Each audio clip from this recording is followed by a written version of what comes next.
la dernière de Stop Intox pour ce salon de l'agriculture, salon international de l'agriculture. Nous sommes toujours chez Semae sur le stand Village Semences et vous nous écrivez régulièrement, vous nous suivez avec les hashtags Village Semences ou Stop Intox. Et cette question, qui est la question du jour, devons-nous sauver le bio? Comment sauver le bio aujourd'hui qui semble en difficulté? Pour en parler, Magali Jost, bonjour madame.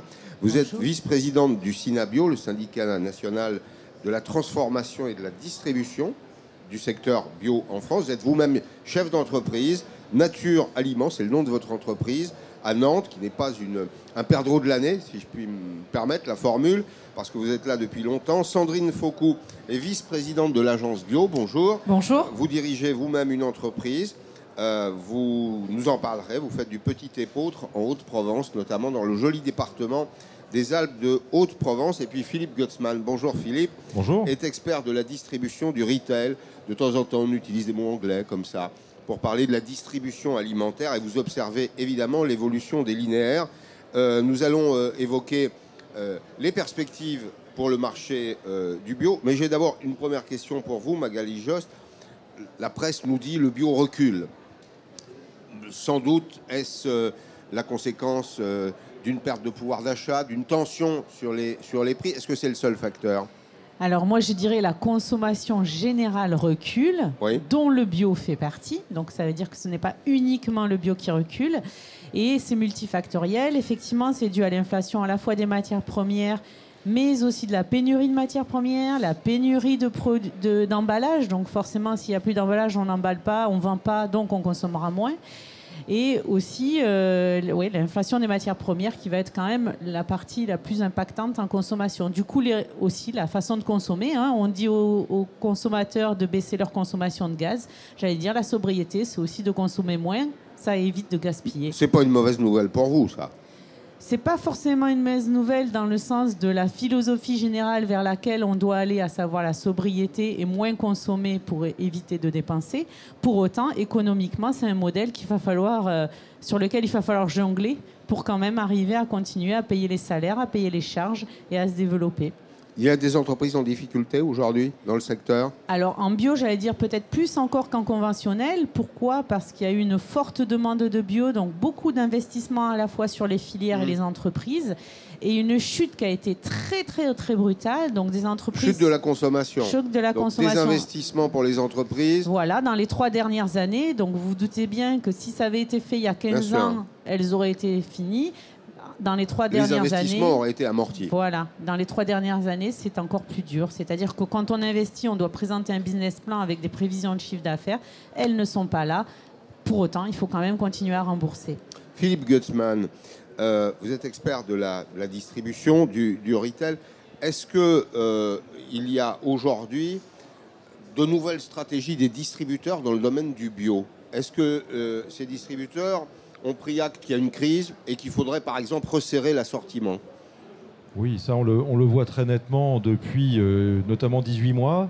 Mais en fait, je dirais que le mal est plus profond. Et ce n'est pas un mal du bio en tant que tel. On en parlera sans doute, mais le bio a un avenir. En ce moment, beaucoup de gens ont tendance à jeter le bébé avec l'eau du bain.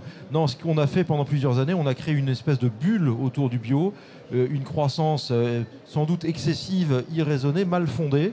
Et qu'est-ce qui se passe? Effectivement, notamment avec l'inflation, mais pas que, on le détaillera peut-être, il y a un retournement. Or, les distributeurs avaient surinvesti le bio en termes d'offres, en pariant sur la croissance future. Elle n'y est pas, et donc ils sont en train d'assainir les gammes et de réduire un peu l'offre. Mais il reste quand même beaucoup plus d'offres que ça ne représente de chiffre d'affaires. Ça n'est pas un secteur encore tout à fait mature? Ah non, le bio en grande distribution, ça représente quand même un rendement, un chiffre d'affaires au mètre carré qui est de l'ordre de la moitié du reste de l'alimentation. Donc on est sur un marché qui est encore, on va dire, assez sous-performant si je prends cet angle de vue. Alors, Sandrine Faucou, vous êtes vice-présidente de l'agence Bio. Vous produisez vous-même, alors vous faites de l'épeautre. Du dans petit votre fiche, épeautre. Notamment, c'est ça? Du petit épeautre. Du de petit Haute-Provence. épeautre. Qu'est-ce que c'est que le petit épeautre? C'est une céréale qui est l'ancêtre des céréales modernes. Alors, c'est ça. Avant de faire du pain avec de la farine, c'est ça, on faisait du pain avec de l'épeautre? Avec du petit épeautre. Du petit épeautre, d'accord. Ouais. Et donc, alors, votre marché, c'est un marché de niche. Est-ce qu'il a souffert du recul de consommation, des tensions sur le pouvoir d'achat des ménages? Alors bon, moi je cultive du petit épeautre de Haute-Provence, je suis en bio et en IGP. On sent un fléchissement de la demande des consommateurs qui sont quand même en recherche aussi de produits locaux. Alors, il y a deux, oui, on va l'évoquer parce qu'il ne faut pas confondre le bio et le local. Souvent, il y a de la confusion, voilà, mais ce n'est pas le cas. Oui. Mais c'est vrai que, alors vous me demandiez comment je commercialisais, je suis plutôt orientée sur du circuit court. D'accord. Du coup, il y a quand même un ancrage territorial. À qui vendez-vous, par exemple? Alors moi, je distribue dans des réseaux spécialisés, dans des réseaux de magasins de producteurs, en circuit court, on va dire sur une distance de 300 km à peu près. Bon, d'accord. Vous vendez à des boulangers aussi? Également, à des boulangers. Donc ça Bien. va. En fait, je commercialise autant des boulangers qu'à la restauration collective, des consommateurs. Alors, j'aimerais bien aller au bout de la niche et comprendre. Vous vendez ça au quintal, j'imagine, c'est ça? Non, au détail. Au détail aussi. Alors, l'écart avec une farine classique, quel est l'écart de prix aujourd'hui entre ce que vous vendez et une T55 classique, même de bonne qualité, qu'un boulanger utiliserait pour faire du bon pain? Un tiers de prix de plus. Un tiers de prix. Alors, est-ce que lui le répercute d'ailleurs dans ses prix? Je voudrais arriver au consommateur final pour savoir s'il y a une répartition à peu près équitable de ce qu'on appelle la chaîne de valeur. Alors, aujourd'hui, là, on est quand même dans un contexte bien particulier où c'est très difficile de répercuter l'ensemble des charges. Au niveau de la production, on a pris entre 30 et 50% de coûts supplémentaires sur les intrants. Comment est-ce que vous voulez qu'on arrive à répercuter ce niveau-là de prix sur le produit qu'on va vendre à un intermédiaire qui va le retransformer pour le consommateur final? Je prends le cas du pain, parce qu'il y a le boulanger qui lui aussi a ses charges. Bien sûr. Donc on est dans un moment où il faut on resserre les marges. Ce qui est, il y a les intrants chez vous, il y a l'énergie chez le transformateur, j'imagine qu'il faut de l'énergie, il y a le revenu du boulanger. Bah, ça fait une succession d'inflation, de coûts d'inflation en réalité. Complètement. Bon. Donc, vous prenez sur vos marges? Oui. Je ne vous demande pas d'ouvrir votre comptabilité, oui. Mais expliquez-nous. Mais oui, évidemment. D'accord. Comment voulez-vous faire? Après, ce qui est important aussi à côté de ça, c'est de communiquer. Il y a effectivement des petites augmentations obligatoires, pas la totalité, mais obligatoires. Sinon, notre logique d'entreprise, elle ne tient plus. On est là quand même pour vivre. Et on peut pas. On sait que 80% du commerce équitable est bio. On ne peut pas derrière laisser des producteurs qui ne vivent pas, qui ne gagnent pas leur vie. Bien sûr. Alors on l'a répété, on l'a dit et répété tout au long de cette semaine, pas de production quand il n'y a pas de revenu du producteur. C'est une loi d'airain de l'économie, en tout cas ça ne dure jamais très longtemps. Est-ce que Philippe Gutzmann, précisément pour aller plus loin, il n'y a pas une confusion aujourd'hui dans l'esprit des consommateurs entre le bio et le local? Moi j'écoutais ce matin la radio avant d'aller travailler moi-même à la télévision et j'entendais parler notamment du goût, de la propension des consommateurs aujourd'hui à consommer local, avec une confusion qui est que le bio n'est pas nécessairement local.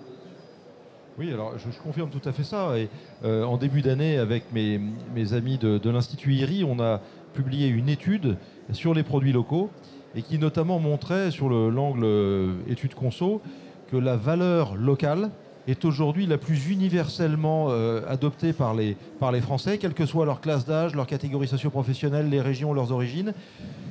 Très loin devant le bio, effectivement. Et il y a une confusion parce que beaucoup de gens vont associer le local, le bio et le circuit court. C'est trois notions différentes. Le bio, c'est un cahier des charges de production. Je parle sous votre contrôle. Le local renvoie à une notion géographique, mais plus encore à une notion identitaire. On se reconnaît dans un terroir. Et la notion de circuit court est en fait une notion logistique. Et combien y a-t-il d'intermédiaires entre un consommateur et un distributeur? On peut acheter un produit marocain, une tomate marocaine en circuit court, si vous voulez, du moment qu'il n'y a qu'un seul intermédiaire. Évidemment, ce n'est pas ce que les consommateurs comprennent. Non, le consommateur ne comprend pas ça. Mais c'est ces nuances-là qui existent. Donc, effectivement, notamment depuis le confinement, ça date d'avant, mais depuis le confinement, c'est très marqué, la valeur locale est devenue très forte. Mais en fait, le sujet, c'est pourquoi il y a, et j'ai encore vu l'étude cette semaine de l'Obsoco et demandée par l'agence bio, pourquoi l'image du bio ou de la bio, peu importe, s'est dégradée ou je dirais étiolée ou un peu diluée ces dernières années. Il y a plein de raisons. Moi, j'en vois une qui je pense, est vraiment profonde.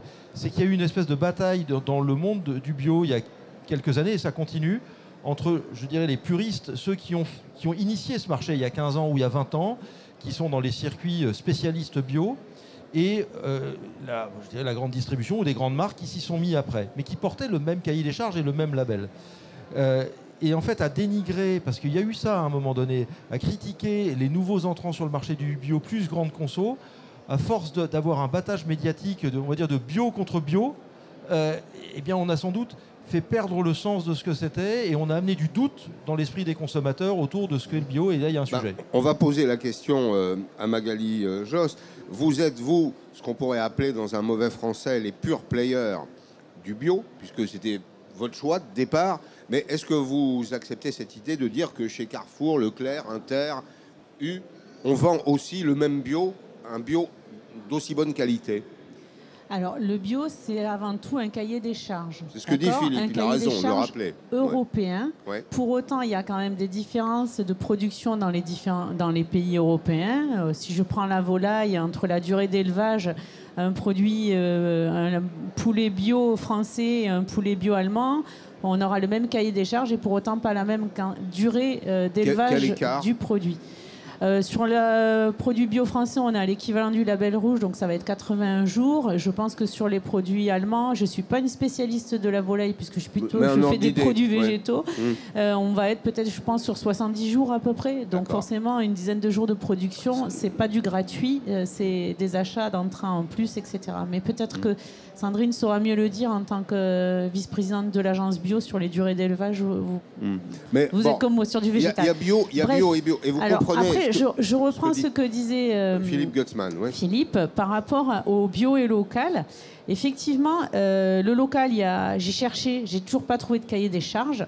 Donc je ne sais pas comment. Sur le local. C'est quoi un local? C'est à 20 km de chez moi, 150 dans le territoire français. Donc ça, j'ai toujours pas cherché. Pour autant, la communication qui est faite, c'est vrai qu'on oppose toujours bio et local. Je vous rappellerai quand même que 80% des filières biologiques sont françaises. Donc bon, je ne sais pas d'où on sort que le bio n'est pas français. Moi, je ne l'oppose pas. Je pense que ça doit marcher ensemble. Je vous dis. Oui. Et ensuite, le troisième point, je pense, c'est que il faut aussi revenir, comme vous l'avez dit, aux fondamentaux du bio. Le bio est né par un souci d'environnement.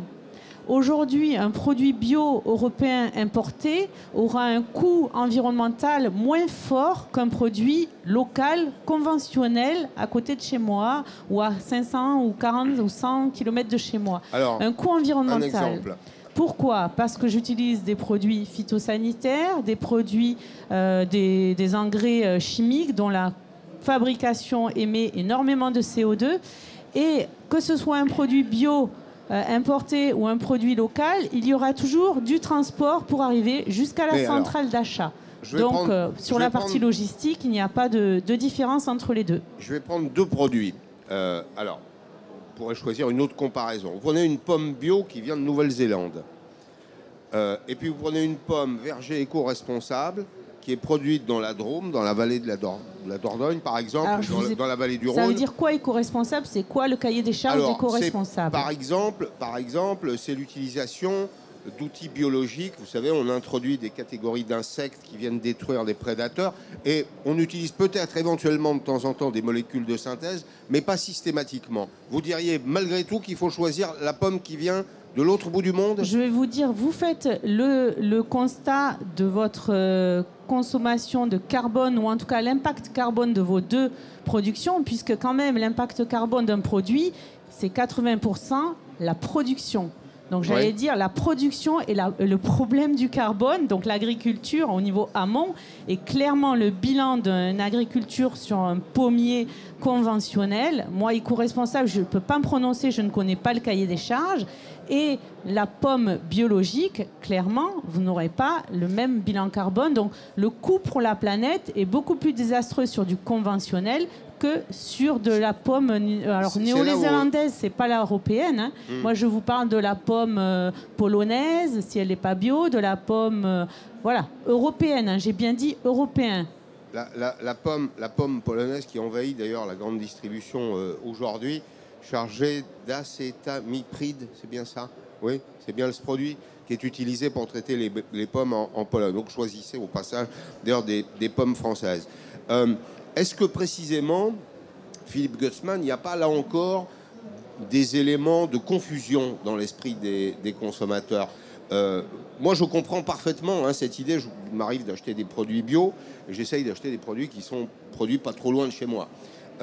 Mais le fait que ça vienne parfois de très loin crée de la confusion dans l'esprit du consommateur et peut-être même que ça réduit son expérience client. C'est-à-dire qu'il porte une certaine espérance dans cette consommation et que ça le déçoit quand il voit qu'au fond, le produit a été élevé ou produit à l'autre bout du monde.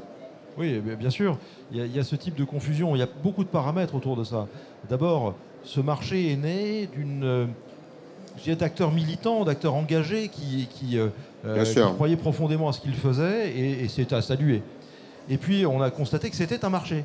Donc forcément, beaucoup d'acteurs, je dirais, à commencer d'ailleurs par un certain nombre d'acteurs pure players de la bio, se sont dit il y a de la croissance et on va développer. Mais il n'y avait pas nécessairement de production en face. Et donc, on a été chercher, les grands distributeurs s'en sont occupés. On a eu une bulle, encore une fois, je reprends ce terme, médiatique puis financière autour du bio, politique également. Les acteurs politiques sont allés là-dedans à le subventionner largement en lui donnant des vertus qu'il n'a pas nécessairement. Je ne suis pas un spécialiste technique du cahier des charges de la bio. Il y a plein de vertus dans la bio. Mais les consommateurs achètent d'abord des produits bio pour des raisons de santé, qui sont plus ou moins vraies, plus ou moins fantasmées, en tout cas pas parfaitement avérées, on pourrait en discuter. La question du climat n'est pas du tout non plus avérée. Il y a des tas de productions qui sont très vertueuses vis-à-vis du climat. D'autres, ça n'est pas le cas. Vous preniez l'exemple des pommes à l'instant. Je connais un cultivateur de pommes qui, effectivement, il n'y a pas d'engrais et donc on a un bilan positif d'un côté, mais il nous disait qu'il consomme 13 fois plus de carburant qu'avant parce qu'il y a des passages mécaniques beaucoup plus fréquents. Donc les choses sont plus complexes que ça. Donc il y a toute une série de confusions qui, pour moi, méritent qu'on se recentre sur les fondamentaux du bio ou de la bio. Encore une fois, j'utilise les deux exprès. Mais la bio, ça présente un caractère social. C'est-à-dire que c'est au-delà du cahier des charges, c'est le partage de la valeur. Enfin, il y a de la politique. Tout à fait. Alors, pour citer une enseigne, je vais citer Biocop, qui est l'enseigne emblématique de ça.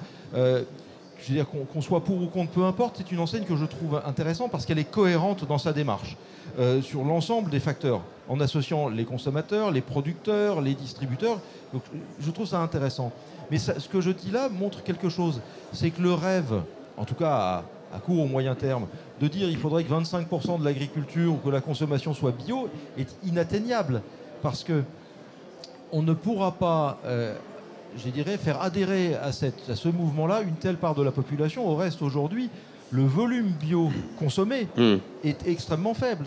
Dans la grande distribution, c'est à peu près 2% des volumes dans les produits de grande consommation, alors qu'on nous parle de 25% des surfaces agricoles. Vous voyez l'écart.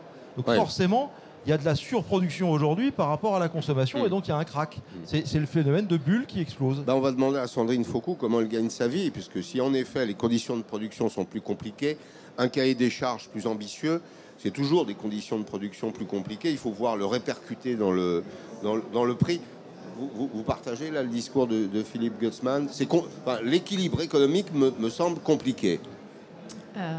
Alors effectivement, on est dans un moment qui est compliqué. Moi, je suis dans deux démarches tout à fait complémentaires. Je suis dans la bio sur la totalité de mon exploitation et j'ai une production qui est sous IGP, indication géographique protégée, c'est-à-dire vraiment ancrée à un territoire et à des pratiques spécifiques. Mais moi, ce qui me préoccupe en tant que responsable professionnel, c'est que je vois aujourd'hui Effectivement, cette difficulté dans la consommation, mais l'allié du producteur, c'est le consommateur. Et pour qu'il consomme, il faut lui expliquer, il faut lui donner des éléments.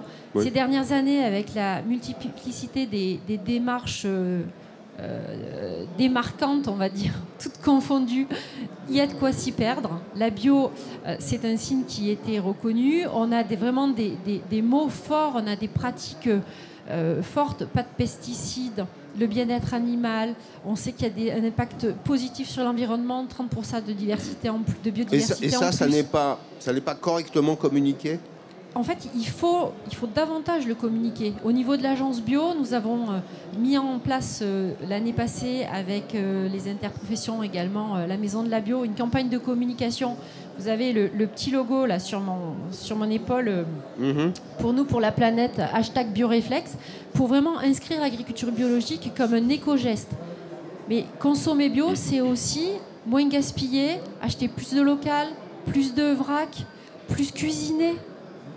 Donc il y a aussi vous demandez, une démarche un peu plus globale. Moi, je trouve que c'est vraiment, que votre démarche est très intéressante, mais c'est un changement de paradigme. C'est pas simplement faire un choix dans un rayon, c'est vivre de façon différente. Et ce que vous demandez, pardon, madame, mais les politiques n'y arrivent pas. L'administration française, qui est pourtant toute puissante, n'y arrive pas non plus. Comment allez-vous y arriver, vous? Alors pour compléter, aujourd'hui, 40% des jeunes qui souhaitent s'installer en agriculture biologique. D'accord. Et on ne peut pas rester uniquement sur les données de marché. Non, mais vous avez raison. Prendre en considération les attentes de la société, mais des futurs producteurs. Mais Madame Foucault, il y a aussi les consommateurs. Et vous le dites vous-même. Oui. Je trouve votre discours rationnel, mais vous le dites vous-même. C'est compliqué de convertir un consommateur parce que 90% de la consommation, et je le dis devant un expert, 90% de la consommation, de notre consommation personnelle, est incompressible et reconductible. On consomme à peu près toujours la même chose. Alors peut-être pas en période de crise, il y a des changements de stratégie, mais c'est dur. Il faudra beaucoup de temps pour ça. C'est très ambitieux ce que vous suggérez. Et là, on est dans un mouvement de toute manière lent. Oui. Il va falloir prendre des habitudes. Enfin, il y a un temps, tout ne peut pas se faire en claquant des doigts. Non, donc, bien sûr.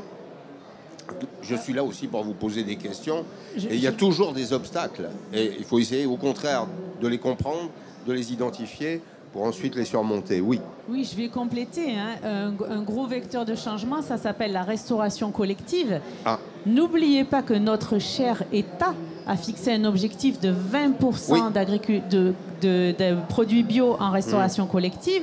Et aujourd'hui, on est à 6%. Donc, vous dites, le consommateur doit changer. Regardez l'implication, il la change. Dans les menus, on trouve beaucoup plus de végétal qu'il fut un temps. Aujourd'hui, il faut avancer sur le bio. Et c'est pas avec un soutien d'aujourd'hui sur l'agriculture. Ah ben bien sûr qu'il est insuffisant. Les betteraviers ont obtenu 60 millions d'euros. Les betteraviers sucriers. Alors, j'ai cherché le chiffre, je n'ai pas eu le temps dans le train de le trouver. Combien sont-ils en France de betteraviers sucriers? Là, le ministère nous propose pour une crise d'urgence 10 millions d'euros. Pourquoi faire exactement? Pour soutenir les filières, parce que nous, quand on est en agriculture bio, on s'engage, on contractualise avec les producteurs, sauf que par contre, nous, en tant que transformateurs, la grande distribution ou les magasins spécialisés bio ne contractualisent pas avec nous. Donc vous parlez de rationalisation de l'offre, ce qui est exact, sauf qu'on leur dit, ben oui, moi je contractualise avec mon groupement de producteurs pour 3 ans, et vous sortez le produit. Donc on va sur des objectifs de dire on va sur 20% de produits bio en restauration collective, il nous faut du produit. Qu'est-ce qu'on fait? Les producteurs sont là, disent ok, on va faire en sorte que la production soit là pour répondre à cet objectif. Et quand on constate aujourd'hui, on est à 6% du bio. Parce qu'un des arguments que j'ai entendu, alors vous avez raison, la restauration collective c'est un levier, c'est une façon d'évangéliser la société. Mais vous avez beaucoup de cantines scolaires qui vous disent, voilà, on a contractualisé ou on a passé des accords avec des producteurs bio, et puis finalement, il n'y avait pas assez de carottes, il n'y avait pas assez de pommes de terre, il n'y avait pas assez de produits. Alors ça, je ne sais pas dans quelle époque vous vivez, mais ça n'existe plus. Pardon, c'est encore quelques jours. Ah non, alors, il n'a pas bien cherché. Non, non. La production, elle est là, le volume Non, mais est là. c'est son fournisseur. C'est son fournisseur à lui. Alors, si vous me dites maintenant que la cantine de Roubaix doit aller acheter des carottes à Marseille, je vais vous dire attention au bilan CO2. Non, alors je vais lui dire, est-ce que c'est la bonne époque? Peut-être. Ah, je sais pas. Est-ce Oui, que vous me parlez d'un cas précis? Moi, je vous parle Je l'ai d'une entendu. généralité. Donc, effectivement, moi, je peux vous parler aussi de cas précis, du conventionnel ou même du bio. Bien Mais sûr, oui. moi, je vous parle de généralité. Aujourd'hui, la production est là, puisqu'aujourd'hui, les agriculteurs déclassent. Hein. Donc, D'accord. ils déclassent leurs produits. C'est-à-dire qu'ils les vendent alors qu'ils nous ont eu des coûts de production bio, ils les déclassent en non bio. Donc la production est là, sinon ils n'auraient pas à déclasser. Bon, très bien. Donc, il faut un coup de pouce, et un coup de pouce un peu plus sérieux et un peu plus durable au bio, c'est ce que vous nous dites. Philippe Gussmann, c'est vrai que l'alimentation en France, elle a été en partie subventionnée. Est-ce qu'il faut mettre de l'argent public pour donner une direction, Alors, une trajectoire? au risque de vous décevoir, je pense, moi, que, alors, au-delà du conjoncturel qu'il faut traiter, je pense qu'au contraire, on a une filière qui, de la production à la consommation, est irriguée de beaucoup trop d'argent public et on a tordu la réalité des mécanismes de marché. C'est pour ça qu'on se retrouve dans des situations terribles de bulles. On crée des bulles, elles crèvent, on en crée d'autres sans arrêt. Il faut arriver à avoir dans notre pays une agriculture qui produit sainement, en rémunérant ses agriculteurs, ses industriels, etc., avec un marché qui fonctionne. Prenez le cas des cantines scolaires, c'est un cas extraordinairement passionnant. Effectivement, Madame a raison de le souligner, les objectifs de l'État, on est en dessous. Sauf que à augmenter la part de bio dans les cantines scolaires, qui peut être souhaitable, comme on n'augmente pas derrière les budgets, et parce qu'on n'a pas les moyens, il faut être clair aujourd'hui, l'État n'a pas les moyens, qu'est-ce qui se passe? Il y a une surpression de négociation sur la partie qui n'est pas bio. Donc on dégrade les autres conditions. De la même façon, j'entends, et c'est le discours, et il est sain, de l'agence bio de dire on peut manger bio, pas plus cher, parce que c'est une autre façon de vivre et on cuisine. Je comprends tout à fait ça. Mais est-ce qu'il faut le dire? Pardon. Non, mais on peut le dire, mais la réalité... Ce qui est meilleur coûte plus cher que ce qui est mauvais. Enfin, la réalité, pour le problème, c'est que les Français, le budget d'achat, le budget alimentaire des Français globalement est tout à fait normal, contrairement à un discours ambiant, disons, on ne dépenserait pas assez. Quand on regarde le monde, quand on regarde l'histoire, il est tout à fait normal que l'évolution structurelle de la consommation liée à la taille des ménages, aux éléments sociologiques et démographiques, va vers de moins en moins de cuisine à domicile, de plus en plus de plats préparés, de plus en plus de consommation hors domicile. Et donc, il y a une équation économique qui ne peut pas tenir si on ne traite pas la réalité des coûts. Y compris pour le bio. Est-ce que jusqu'à présent, les aides à la transition d'un modèle conventionnel vers un modèle bio, c'est un élément qu'on n'aura pas le temps d'approfondir, ont été efficaces? Alors, il y a les aides directes et il y a les aides indirectes qui n'y sont pas, parce que le consommateur, il va effectivement, pour vous, payer peut-être plus cher. Aujourd'hui, le prix du litre bio et du litre conventionnel, je pense qu'il est à peu près le même.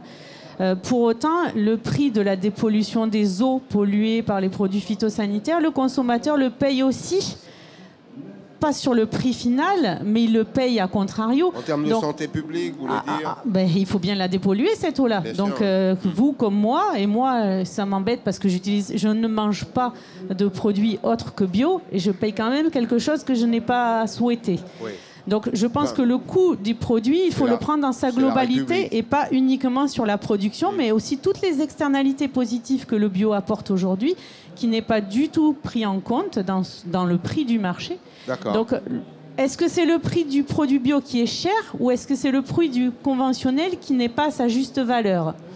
C'est un débat qu'on pourrait ouvrir à la prochaine... au prochain salon? Voilà. L'an prochain. Bien, écoutez, merci mesdames. Les perspectives d'avenir, là, votre carnet de commandes, il est plein ou pas pour vous, chef d'entreprise? Oui. Vous avez du boulot pour combien de temps? Déjà, il faut croire qu'on a du boulot pour toute la fin de carrière professionnelle, parce qu'on sait que la retraite, ça va être dans très loin. Oui. Mais les clients sont au rendez-vous.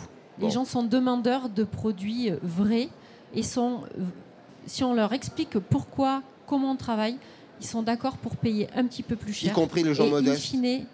Oui, justement, ce qu'on a vu hier au déjeuner de presse avec la présentation des chiffres de l'agence et de l'Obsoco, c'est que c'est dans la part des ménages modestes que la propension à consommer du bio est la plus élevée. Bon, tant mieux. Tant mieux, c'est une bonne nouvelle. Merci mesdames. Merci Magali Josse, Sandrine Faucou, merci Philippe Gottsman. Et à vous de nous avoir suivis. Continuez d'interagir sur les réseaux sociaux, #VillageSemences et #StopIntox. Bonne journée.